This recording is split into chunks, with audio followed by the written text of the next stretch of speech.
풍성하신 하나님 아버지, 저희에게 새날을 열어주시고 이 새벽을 깨워 주님 앞에 나와 말씀과 기도로 하루를 시작하게 하심에 감사를 드립니다. 우리 인생의 한밤중에서도 우리와 함께 하시는 그 하나님을 믿으며 늘 찬송하게 하여 주시고, 나를 통하여 이루어 가실 하나님의 뜻을 기대하며 오늘도 기도함으로 승리케 하여 주시옵소서. 오늘 하루도 오직 예수 그리스도만 앞장 세우며 살아가는 저희들이 되게 하여 주옵소서. 사망 권세를 이기시고 부활하신 우리 주 예수님의 이름으로 기도드리옵나이다. 아멘. 하나님 말씀 신약 누가복음 24장 13절부터 35절까지 말씀입니다. 누가복음 24장 13절부터 35절까지 말씀 한 목소리로 합독하시겠습니다. 그날에 그들 중 둘이 예루살렘에서 25里되는 엠마오라는 마을로 가면서 이 모든 된 일을 서로 이야기하더라. 그들이 서로 이야기하며 문의할 때에 예수께서 가까이 이르러 그들과 동행하시나 그들의 눈이 가려져서 그인 줄 알아보지 못하거늘 예수께서 이르시되 너희가 길 가면서 서로 주고받고 하는 이야기가 무엇이냐 하시니 두 사람이 슬픈 빛을 띠고 머물러 서더라. 그 한 사람인 글로바라 하는 자가 대답하여 이르되 당신이 예루살렘에 체류하면서도 요즘 거기서 된 일을 혼자만 알지 못하느냐. 이르시되 무슨 일이냐. 이르되 나사렛 예수의 일이니 그는 하나님과 모든 백성 앞에서 말과 일에 능하신 선지자이거늘 우리 대제사장들과 관리들이 사형 판결에 넘겨주어 십자가에 못 박았느니라. 우리는 이 사람이 이스라엘을 속량할 자라고 바랐노라. 이뿐 아니라 이 일이 일어난 지가 사흘째요. 또한 우리 중에 어떤 여자들이 우리로 놀라게 하였으니 이는 그들이 새벽에 무덤에 갔다가 그의 시체는 보지 못하고 와서 그가 살아나셨다 하는 천사들의 나타남을 보았다 함이라. 또 우리와 함께한 자 중에 두어 사람이 무덤에 가 과연 여자들이 말한 바와 같음을 보았으나 예수는 보지 못하였느니라 하거늘 이르시되 미련하고 선지자들이 말한 모든 것을 마음에 더디 믿는 자들이여 그리스도가 이런 고난을 받고 자기의 영광에 들어가야 할 것이 아니냐 하시고 이에 모세와 모든 선지자의 글로 시작하여 모든 성경에 쓴 바 자기에 관한 것을 자세히 설명하시니라. 그들이 가는 마을에 가까이 가매 예수는 더 가려 하는 것 같이 하시니 그들이 강권하여 이르되 우리와 함께 유하사이다. 때가 저물어 가고 날이 이미 기울었나이다 하니 이에 그들과 함께 유하러 들어가시니라. 그들과 함께 음식 잡수실 때에 떡을 가지사 축사하시고 떼어 그들에게 주시니 그들의 눈이 밝아져 그인 줄 알아보더니 예수는 그들에게 보이지 아니하시는지라. 그들이 서로 말하되 길에서 우리에게 말씀하시고 우리에게 성경을 풀어주실 때에 우리 속에서 마음이 뜨겁지 아니하더냐 하고 곧 그때로 일어나 예루살렘에 돌아가 보니 11 제자 및 그들과 함께한 자들이 모여 있어 말하기를 주께서 과연 살아나시고 시몬에게 보이셨다 하는지라. 두 사람도 길에서 된 일과 예수께서 떡을 떼심으로 자기들에게 알려지신 것을 말하더라. 아멘. 부활의 주님이 주시는 능력과 담대함으로 오늘 하루도 여러분의 주어진 삶의 자리에서 그 부활을 살아내시기를 주님의 이름으로 간절히 축복합니다. 오늘 말씀 부활하신 예수님께서 예루살렘을 떠나 엠마오를 향해 가고 있었던 두 제자를 만나주시는 말씀입니다. 깊은 슬픔과 절망에 빠져 있었던 이 두 제자는 뜨거운 마음을 품고 다시 예루살렘으로 돌아가 부활의 증인이 됩니다. 13절 다시 보겠습니다. 그날에 예수님께서 부활하신 날입니다. 그들 중 둘이 예루살렘에서 25里되는 엠마오라 하는 마을로 가면서 그들 가운데 2명이라고 오늘 누가복음의 저자 누가가 소개하고 있습니다. 부활하신 예수님을 처음으로 목격한 여인들은 11 사도와 또 그들과 함께 있었던 다른 이들에게 부활하신 예수님을 만났다고 전했습니다. 오늘 본문의 바로 앞에 말씀에 그렇게 증거되어 있습니다. 하지만 그들 모두가 이 여인들의 말을 듣고 믿은 것이 아니라 허탄한 듯 여기며 믿지 않았다라고 기록되어 있습니다.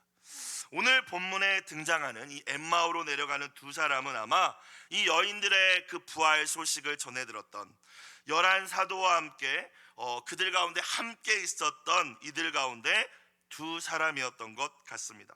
아마 그들이 생각하기에 더 이상 이 예루살렘은 예수님을 따랐던 자신들이 더 머물기에는 안전한 곳이 아니다라고 판단했던 것 같습니다. 그래서 제자 공동체가 있는 예루살렘을 떠나서 엠마오를 향하여 내려가고 있었던 것이죠. 14절, 이 모든 된 일을 서로 이야기하더라. 이 모든 된 일을 이야기하면서 엠마오를 향해 가고 있었다라는 것입니다. 이 모든 된 일이 무엇입니까? 이스라엘의 독립과 번영을 가져다 줄 것이라고 믿고 따랐던 예수님께서 종교 지도자들에 의해 로마 총독 빌라도에게 넘겨지고 십자가형을 선고받아 죽임당하신 그 일에 대해서 이야기했을 것입니다. 또 예수님의 무덤을 찾아간 여인들이 전해준 예수님이 살아나셨다는 천사의 증언에 관해서 에이 그거 말도 안 되는 이야기지 않겠어? 아마 이렇게 또 이야기를 하면서 엠마오를 향해 가고 있었을 거예요. 그러면서도 그런데 도대체 예수님의 시신은 어디로 갔을까? 왜 무덤이 빈 무덤이 되었을까? 이런 이야기를 계속 주고받으면서 이제 그들이 가고 있던 가운데 있었을 것입니다. 자, 그때 부활하신 예수님께서 나타나셔서 그들에게 가까이 가십니다. 근데 그들은 아마 예루살렘을 방문한 순례객이겠거니 생각했던 것 같아요. 15절 16절입니다. 그들이 서로 이야기하며 문의할 때에 예수께서 가까이 이르러 그들과 동행하시나 16절 그들의 눈이 가려져서 그인 줄 부활하신 주님인 줄 알아보지 못하거늘. 물론 육신의 눈이 아니겠죠. 영혼의 눈, 믿음의 눈이 가려졌다라는 표현일 것입니다. 사랑하는 여러분, 우리가 영혼의 눈이 감기면 우리와 함께 하시고 동행하시는 주님을 바라보지 못한다는 사실을 이 아침 깨달으실 수 있기를 주님의 이름으로 축복합니다. 엘리사 이야기가 있잖아요. 아람 군대가 엘리사를 잡으러 이스라엘로 왔을 때에 엘리사의 종 게하시는 그 아람의 군대만 보고 두려워 떱니다. 네 주여 어찌합니까? 근데 엘리사는 게하시의 눈을 열어서 그 아람의 군대보다 훨씬 더 많은 하나님의 불말과 불병거가 아람의 군대를 둘러싸고 있는 것을 보게 했습니다. 그러니까 영혼의 눈이 감기면 보이지 않는 것이죠. 함께 하시는 주님을 바라보지 못하는 거예요. 하지만 영혼의 눈이 열렸을 때에 함께 동행하시는 주님을 볼 수 있다는 것입니다. 우리가 영혼의 눈이 감겨서 우리와 함께 하시는 주님을 보지 못할 때 고통과 문제가 가득한 현실만 바라볼 수밖에 없기 때문에 당연히 낙심하고 절망할 수밖에 없을 것입니다. 사랑하는 여러분, 부활의 주님을 기념하는 부활주의를 지키시고 이제 한 주가 시작됩니다.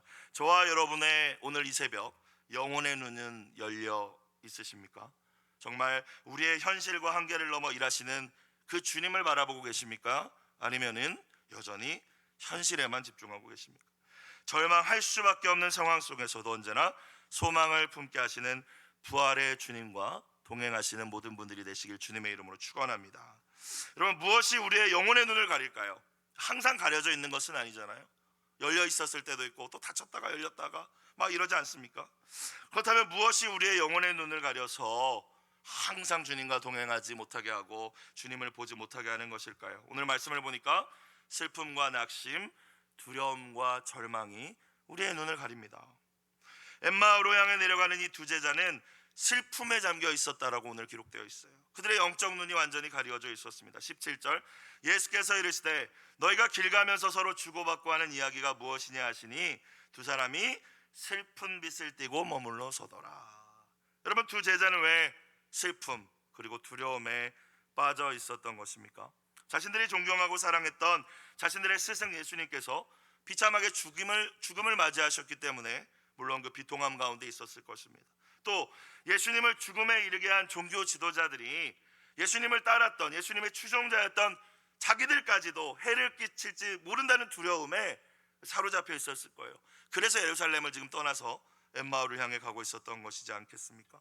그러나 그들이 가장 크게 낙심한 이유는, 가장 크게 슬픔에 빠진 이유는 모든 것을 버리고 예수님을 따른 자신들의 선택이 잘못된 선택이라고 결론 지었기 때문이라고 저는 생각했습니다. 눈앞에 일어나고 있는 모든 일들이 내 기대와는 너무 달랐던 것입니다. 그들의 기대가 무엇이었겠습니까? 군중의 열렬한 지지와 환호 속에 예루살렘에 입성하신 예수님께서 하늘의 천군 천사 부르셔서 로마 군대 다 물리쳐 주시고 또 여러 가지 표적과 기사를 행하심으로 이스라엘의 정치적인 독립과 경제적인 번영을 가져다 주시는 메시아, 정치적 메시아 왕으로 세워지는 것이 저들이 기대한 것이었습니다. 또 그렇게 된 이후에는 자신들이 열심히 예수님을 따른 대가와 보상으로 새롭게 세워진 그 이스라엘 나라에서 이제 자신들이 얻게 될 높은 지위와 명예를 기대했을 거예요.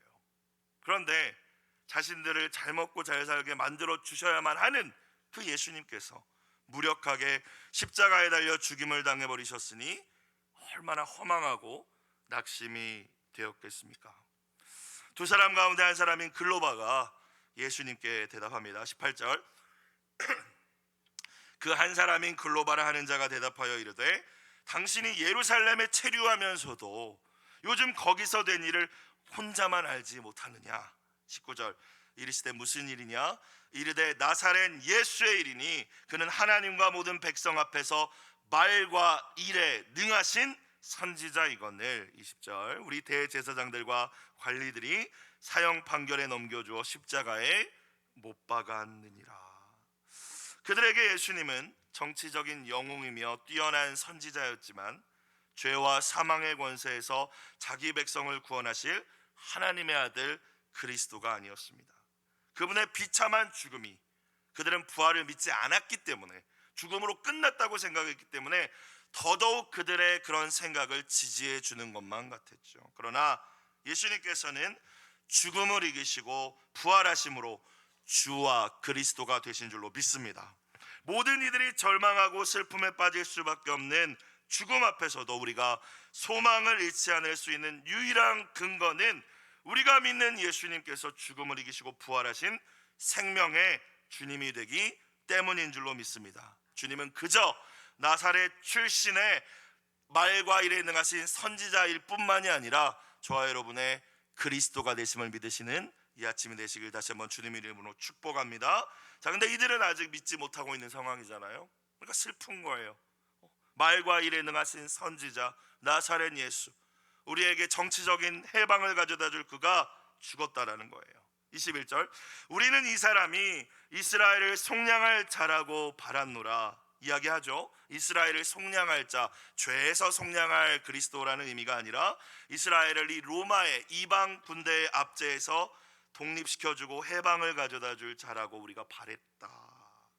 이뿐 아니라 이 일이 일어난 지가 사흘째다. 자, 여기서 바랐노라, 바랬다, 현대인의 성경으로 보니까요 잔뜩 기대를 걸고 있었다라고 번역되어 있더라고요.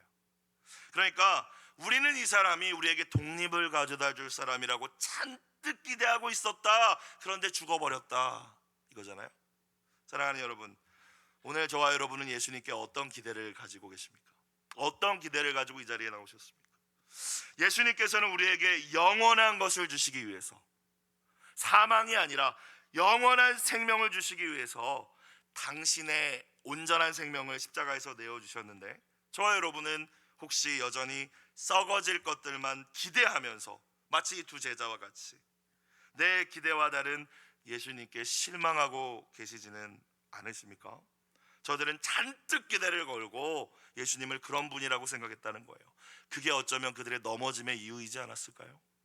그들이 사명을 놓치고 엠마오를 향해 내려가는 이유이지 않았을까요?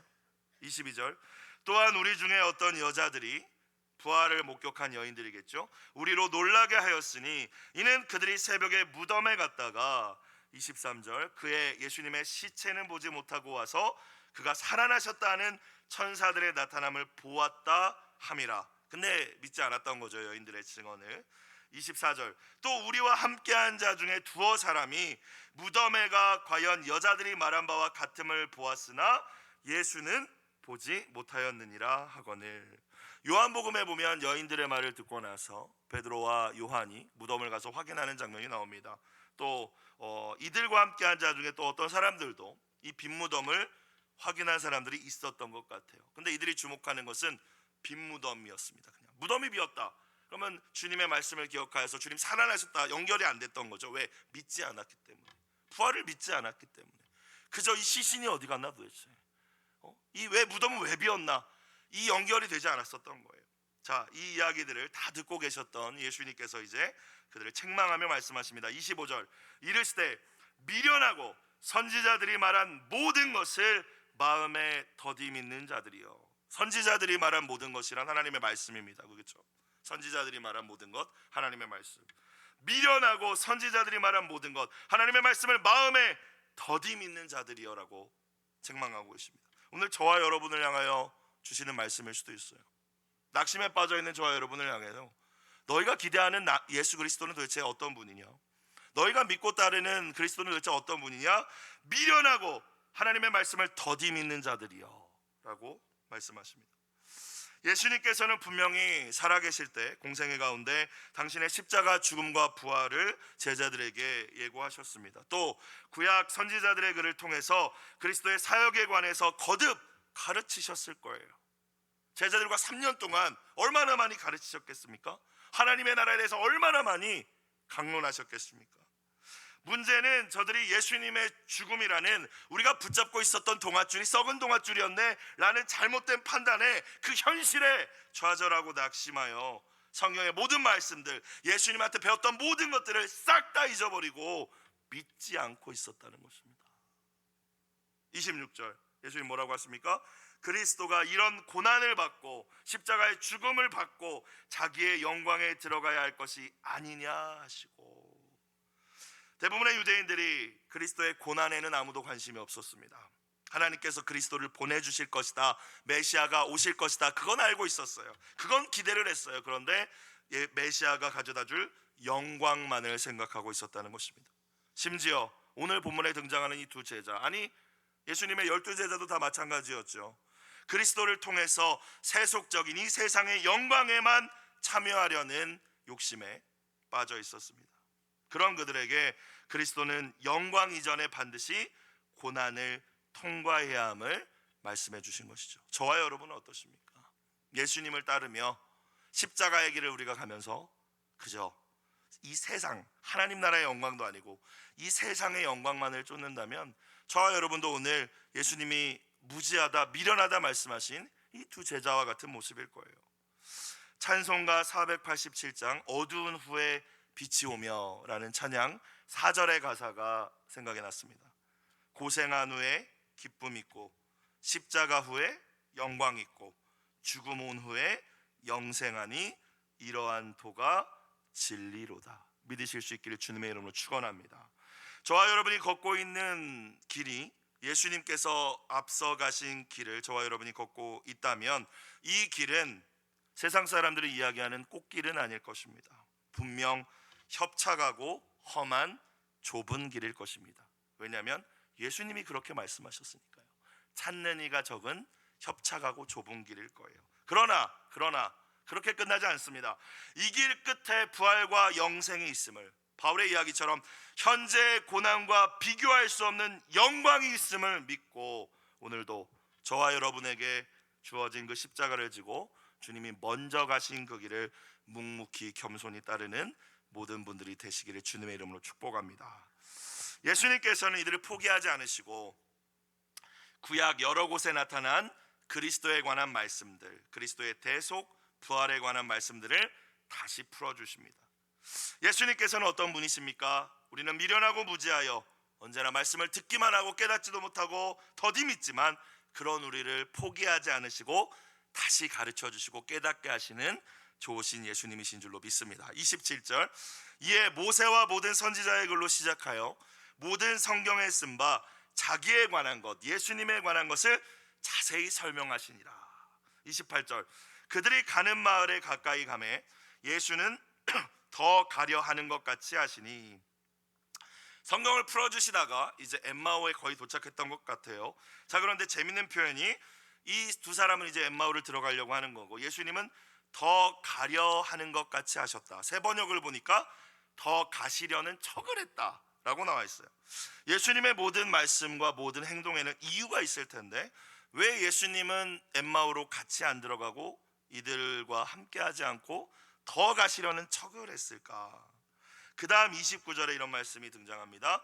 그들이 강권하여 이르되 우리와 함께 유하사이다. 저는 예수님께서 이 제자들에게 이 강권을 기대하셨다고 믿습니다. 사랑하는 여러분, 때로 주님은 우리에게 먼저 찾아오셔서 은혜를 부어주시지만 또 때로는 우리가 주님께 주님 저와 더 함께 해주세요 매달리고 간구하고 기도하기를 원하시는 인격적인 분이심을 기억하실 수 있기를 주님의 이름으로 축복합니다. 그래서 더 가시려는 척을 했는데 나 좀 붙잡아 줘, 더 나와 교제하고 싶다고 이야기해봐 라고 하신 거죠. 그런데 이들이 주님이 풀어주시는 말씀을 듣고 은혜 받고 또 더 가르침을 받기 원했기 때문에 우리랑 함께 마을로 들어가자고 강권했었던 것입니다. 때가 저물어가고 날이 이미 기울었나이다 하니 이에 그들과 함께 유하러 들어가시니라. 사랑하는 여러분, 하나님은 우리 모두에게 은혜를 주시지만 사모하는 영혼에게 더 큰 은혜와 만족을 주시는 분이심을 기억하실 수 있기를 주님의 이름으로 축원합니다.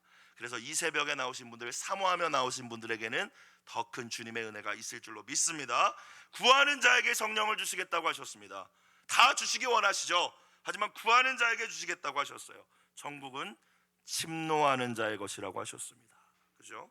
오늘 이 제자들과 같이 더 지나가는 척 하려는 예수님을 강권하여 붙드시고 더 깊은 교제를 나누시는 모든 분들이 되시길 주님의 이름으로 축복합니다. 30절, 그들과 함께 음식 잡수실 때에 떡을 가지사 축사하시고 감사 기도를 들으시고 떼어 그들에게 주시니. 자, 잘 보세요. 예수님의 말씀을 통해서 그들의 마음이 뜨거워지고 주님과의 더 깊은 교제, 식사 교제를 통해서 이제 주님과 함께 깊은 교제를 나누는 가운데 어떤 일이 벌어집니까? 31절, 그들의 눈이 뭐해져? 밝아져 그인 줄 알아보더니. 예수는 그들에게 보이지 아니하시는지라. 그들이 부활하신 예수님을 알아차리자 이제 그 자리를 떠나셨습니다.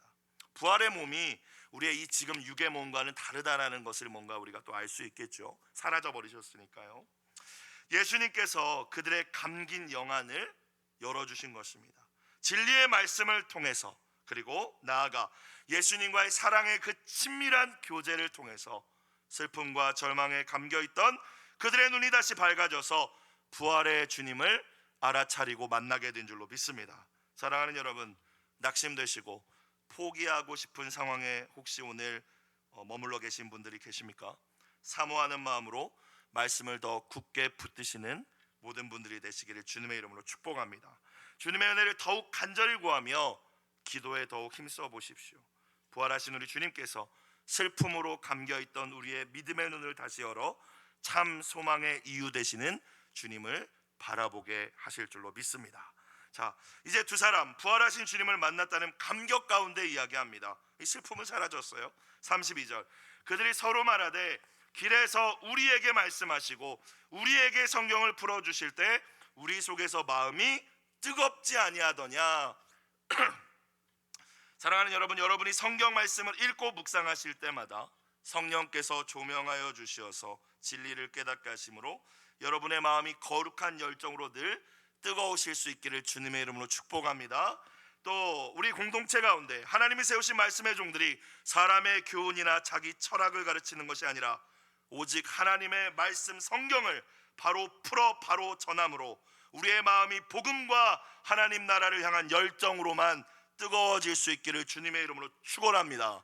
매 주일 말씀을 들을 때마다 저들이 경험한 마음이 뜨거워지는 경험, 저 경험이 저와 여러분의 경험이 되시기를 다시 한번 주님의 이름으로 축복합니다.